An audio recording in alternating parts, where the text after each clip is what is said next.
In 1968, at the absolute height of his career, Cristóbal Balenciaga locked the doors of his Parisian salon and walked away from his fashion empire. When he passed away 4 years later, industry icons felt the void immediately. Coco Chanel famously called him the only true couturier, and many believed the art of haute couture had died with him.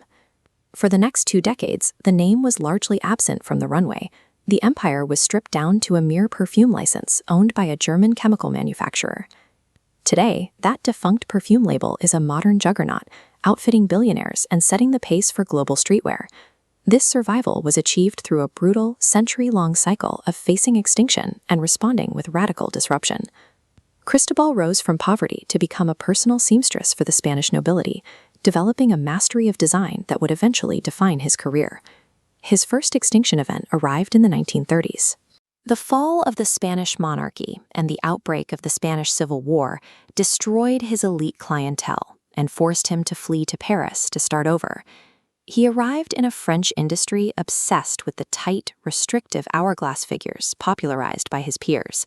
He rejected those shapes entirely. Cristobal debuted the sack dress and the tunic, designs that erased the waistline and focused instead on the loose, architectural drape of the fabric. Instead of alienating the public, this rebellion made him the most demanded designer in France. It even prompted Christian Dior to call him the conductor of haute couture. This established the brand's primary survival strategy. When the established market becomes stagnant, the safest move is to do exactly what it least expects. By 1997, the house faced a new crisis. Corporate buyers had resurrected Balenciaga as a ready-to-wear brand, but the collections were failing to find an audience. In a scramble to stay relevant, the board promoted a 26-year-old employee named Nicolas Ghesquière to the role of creative director. He was given just 4 months to design his debut collection. Ghesquière ignored the prevailing 90s trends. He looked back at Cristobal's archives and produced an all-black collection that prioritized historical, structural shapes. He then developed a prototype for the City Bag, a slouchy, motorcycle-inspired purse that carried no visible logo. The corporate board hated the design and attempted to kill the project. Ghesquière responded by secretly gifting prototypes to supermodels like Kate Moss. The resulting paparazzi frenzy created such explosive global demand that the board was forced to put the bag into production.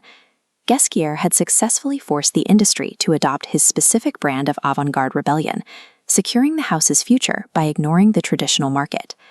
In 2015, the brand was searching for its next disruptive force. They appointed Demna Gvasalia as creative director. Demna shared a historical parallel with the founder. He was a refugee who fled a devastating civil war in Georgia during his youth, an experience that heavily influenced his gritty aesthetic. His strategy for this third resurrection was to merge high-end European luxury with satirical industrial streetwear. He released controversial pieces, hoodies with shipping company logos, political campaign graphics, all sold at luxury price points. He then attacked minimalist footwear trends by launching the Triple S. This ugly dad shoe stacked the soles of a running, basketball, and track shoe into a single massive platform. The jarring silhouette saw explosive sales growth, compelling every major luxury house to release their own versions.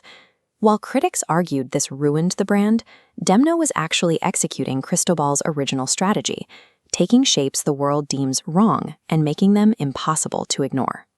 In 2021, Demna brought haute couture back to Balenciaga for the first time since Cristobal locked the doors 53 years prior. The show was held in total silence inside an exact replica of Cristobal's original Paris salon, paying direct respect to the house's origins.